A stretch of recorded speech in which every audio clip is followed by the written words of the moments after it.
Asalaamaaleykum encore une fois yéen ñi nga xam ne yéen suivre Diso TV ñu ñëwaat tey ci beneen waxtaan ba tey mu nekk ci concept bi nga xam ne mooy préparation demain bi nga xam ne moom la parti bi ak le président Déthié Fall di war a def déclaration suba tey muy nekk le 25 di samedi 25 février ñu am benn frère de parti bi nga xamante ne ni moom ñu ngi koy wax monsieur Yatma Mbaye nekk ki nga xam ne moom mooy SN adjoint chargé de la communication du parti PRP donc ñuy war a waxtaan ak moom tuuti rek par rapport ak préparation suba ak aussi objectifu le président Déthié Fall donc Yatma ñu ngi lay nuyu. maa ngi lay fay camarade frère di la nuyu di nuyu waa Diso TV yëpp di rafetlu également initiative bi parce que lépp loo xamante ni mu day initiative buy dolleeku ci liggéeyu PRP di dolleeku ci liggéeyu démocratisation tout simplement donc de l'information rek dañ koy rafetlu di leen ñaanal également ngeen am ci lu kawe seen njort. merci beaucoup voilà monsieur Yatma tey par rapport ak événement suba bi la ñuy njëkk a ñëw lan nga jàpp ne moom la président Déthié Fall yëg ci sénégalais yi ba tax mu woote une importante déclaration mu doon déclaration boo xam ne ñu ngi dégg ci rajo yi ci télévision yi di ko dégg ci grand place yi mbedd yi foo dem ñu ngi naan président Déthié Fall suba déclaration bi lan nga jàpp ne moom li mu yëg ci yaramam ak li mu yëg ci Sénégal ak li mu yëg ci xolam ba woo sénégalais yi suba pour waxtaan ak ñoom. waaw merci beaucoup donc dañuy wax rek alhamdulillahi rabbil alamin parce que li ñu jëm suba dafa nekk loo xamante ni travail de long terme la su ñu wax le président Déthié Fall rek déjà on parle de 18 années d'engagement politique di wax 18 années de militantisme et de dévouement à la nation sénégalaise alors donc kooku tey bu wootee pour man l'appel vient à son heure maintenant li ngay wax lan le président Déthié Fall yëg man j'aurais bien évidemment reformulé lan le président Déthié Fall sasoo lan sas président Déthié Fall nga xamante ni sanatu koo bañ ba tax tey mu war a woote c'est li tax ma reformuler ko mooy je parle sous ton contrôle bari na ay sénégalais yoo xamante ni tey dañoo demander à ce que le président Déthié Fall mu wax ak ñoom mu dem Maroc déglu sénégalais ya fa nekk di dund lu metti wax ko tout récemment ñi nga xamante ni tey ñu ngi Tunisie di dund également lu metti woo ko wax ko di muy tasanteeg sénégalais yi di buuxante ci permanence bi boobu ba léegi di ko am ay dénkaane yuñ koy dénk di am ay sas yuñ koy sas. Absolument. donc loolu léegi yëpp bu fekkee mu cristalliser ko muy nit koo xamante ne tamit dafa am le sens de l'écoute. mu yàgg déglu sénégalais yooyu toog ba jëmmi jamono parce que bëggoon nañ boo seetloo bu baax le président Déthié Fall cette déclaration ñu bëri dañ ko yàgg taaxirlu ñu bëri ñu ngi doon xaar mu wax lu yàgg mu téye ko ba tey ñu nekk le 25 février tey mooy le 25 suba di le 26 et mu ni nag léegi jot na ma jàkkaarloo ak sénégalais yi nga xamante ni déglu naa leen waxtaan naa ak ñoom xam naa liñ ma sas ma wax ak ñoom yëkkati samay kàddu wan leen ni liñ ma doon sas boobu ba léegi dégg naa ko te tànqam nu ma leen loolu nag jàpp naa ni sans pour autant entrer dans le secret des dieux day feddaliwaat rek engagement politique am envers cette nation sénégalaise qui lui a tout donné parce que quand on parle de président Déthié Fall on parle d'un leader typiquement africain qui a fait tout son cursus au Sénégal qui s'est donné également qui a répondu à l'appel de la nation à chaque fois que la nation sénégalaise à chaque fois que la démocratie a appelé pour son secours il a répondu présent donc maintenant est-ce que mën nañu jiitu paaka ci mbaram pour wax le contenu du discours je pense pas mais l'essentiel xam naa ni du man rek du yow rek du ñun rek ñoo yàkkamti déglu le président Déthié Fall te xam naa ni les Sénégalais apprécieront ce qu'ils vont leur dire et tey je pense que su fekkente ni il est porteur de projet ce projet là sera pratiquement un projet national. effectivement loolu moom leer na defe naa aussi ñu seetlu que ne projet bi muy waaj a porté comme ni nga ko waxee foofu la ñuy tàmbalee moom le président. est-ce que jàppoo ne li ñuy wax poids am tey dafa réew mi ñoom ñoo ko soxla pour que mu laaj Sénégal man ci sama xalaat parce que depuis ñu gis ko parcours individuel personnellement en tant que le président Déthié Fall sénégalais yi dañ ko jox benn étiquette mooy nit ku yaru nit ku teey nit ku dal ci son expérience aussi sénégalais yi dañ ko jox benn bët ne moom même bi mu nekkee ci parti bi mu jóge mooy parti Rewmi déggoo ko ci benn détail déggoo ko ci benn wax déggoo ko ci benn wax yu ñaaw bi mu ñëwee aussi nekk ci li nga xam ne moom mooy coalition depuis ay Manko Wattu Sénégal yor fa ay responsabilités doxal ko foofu sax lañ ko njëkk a tabee mu nekk fa député à travers ci ay valeurs est-ce que gisoo bi mu ñëwee ba Yewwi Askan Wi li mu incarné moom président Déthié Fall est-ce que du loolu moo tax sénégalais yi vraiment junj ko ne ko dañoo soxla ku mel ni yow ci bopp réew mi. bon xam nga li nga wax yëpp bu ñu ko tënkee mooy le président Déthié Fall et vous avez juste vu que le président Déthié Fall est un homme d'État parce que incarnation li nga fi wax yëpp bu ñu ko tënkee mooy li tubaab bi di wax homme d'État. Homme d'État nag mooy ki nga xamante ni il n'a pas les épaules frêles mooy ki nga xamante ni il a les épaules assez solides parce que tamit état du caaxaan. donc bu fekkente ni comme ni nga ko décrire et ma la ciy fekk si. muy nit koo xamante ni xam na fi mu jëm. et du tey parce que toute sa démarche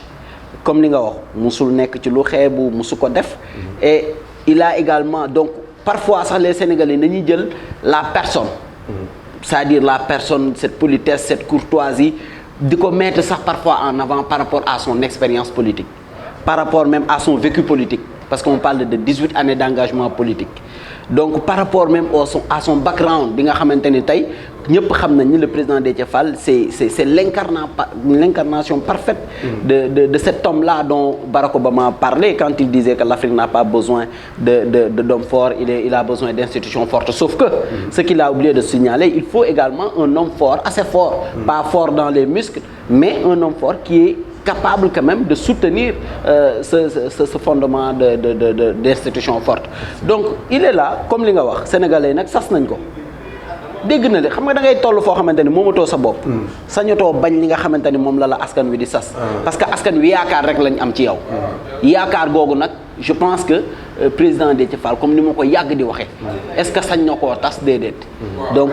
bu fekkente ni comme ni nga ko junjee bu fekkente ni noonu lay demee tamit ce projet là demain daf ñu koy décliner et je pense que la majorité des Sénégalais parce que nag je parle sous le contrôle de beaucoup depuis hier depuis qu'il a annoncé depuis avant-hier qu'il a annoncé sa déclaration les Sénégalais ne cessent d'appeler en majorité pour adhérer pour nous dire si jamais ils souhaitent demander ce pays là nous sommes man li ma jot ci appel bëri na ak ay message absolument absolument donc li nga wax résumé nga wax ji donc loolu nekkatul question ci li mu incarné ba sénégalais jox ko confiance mais dañuy ñëw aussi ci moom bi mu nekkee li mu nekk ci politique ay discours am président Déthié Fall da nga ciy sentir nit koo xam ne ci discours am ci parcours am dégg naa def na armée officier de réserve da nga ciy gis discours boo xam ne patriote boo xam ne engagé ba li ma doon waxtaan ak sànq ci fi jàll ma déggoon ko ci mois ba lañu ci at yële ñu génn mu defoon benn déclaration bi muy déclaré parti bi mu ci waxoon ne bi mu nekkee assemblée privilège yi nga xam ne moo nekkoon intégralité ci salaire am nee na mosu ko laal daf ko joxoon ñi nga xam ne ni ils n'en ont besoin ñi ko soxla hectares yi ñu ko doon proposé ci ay terrain nee na daf leen ko delloo leen ko askan bi donc bu ñu ñëwee ci la personne donc est-ce que jàppoo ne bu ñu wax le profil sénégalais yi dafa baax ci ñi taxaw di laaj kan mooy président Déthié nga fàttali leen tuuti ci koo xam ne ni li fi politicien mës a wax yépp ba nit ñi di ko gëm moom daf koo def mais mosoo ko dégg mu jëfee ko maanaam ni ko xale yi di waxee moom day def lu bari wax lu tuuti. waaw comme ma lay remercier waat parce que li nga wax mooy profil day rejoindre rek profil homme d'état bi nga wax. parce que c'est un homme extrêmement rigoureux ku pour liggéey ak moom di nga xam li ma lay wax. c'est quelqu'un quand il te donne une tâche il veut que cela soit parfaitement exécuté. donc loolu dafa nekk ci parmi les qualités yi nga xamante ni ce sont des qualités humaines yu ñu soxla également ci leader. muy un homme également bu am le sens de l'écoute parce que c'est assez important. parce que bari na ñoo xamante ni tey problème bi ñuy am bu ñuy gérer mooy du ñu déglu nit ñi parce que askan tamit mënoo koo gérer te dégluwoo ko te képp ku côtoyer le président Déthié Fall depuis le parti Rewmi di nga xam ne c'est un homme qui a du sens de l'écoute léegi li ci des nag comme ni nga ko waxee muy un homme digne parce que dignité également des fois li ñu koy paramétrer parce que dama lay jox rek benn anecdote quand il a été injustement arrêté kidnappé j'allais dire ici même ci permanence bi dafa am sama benn grand bu ma woo mu ni ma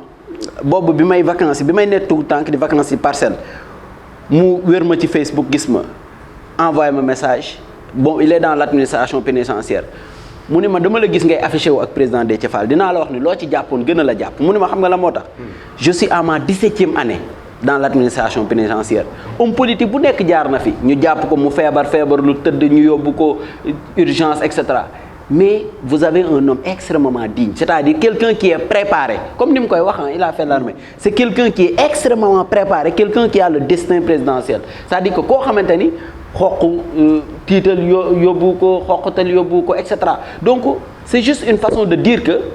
nous avons la chance d'avoir un homme d'État au vrai sens du terme un panafricain parce que c'est assez important quelqu'un qui croit également en ces valeurs africaines et donc naturellement je pense que sénégalais ñu ngi koy commencer découvrir petit à petit avec l'avènement de Yewwi avec son discours à l'Assemblée nationale bi tax sax tey mu jógee kër gu mag génn parce que la cohérence dafa jafe ci politique dafa am léegi lu xew une deux tey nga wax suba nga waxaat dara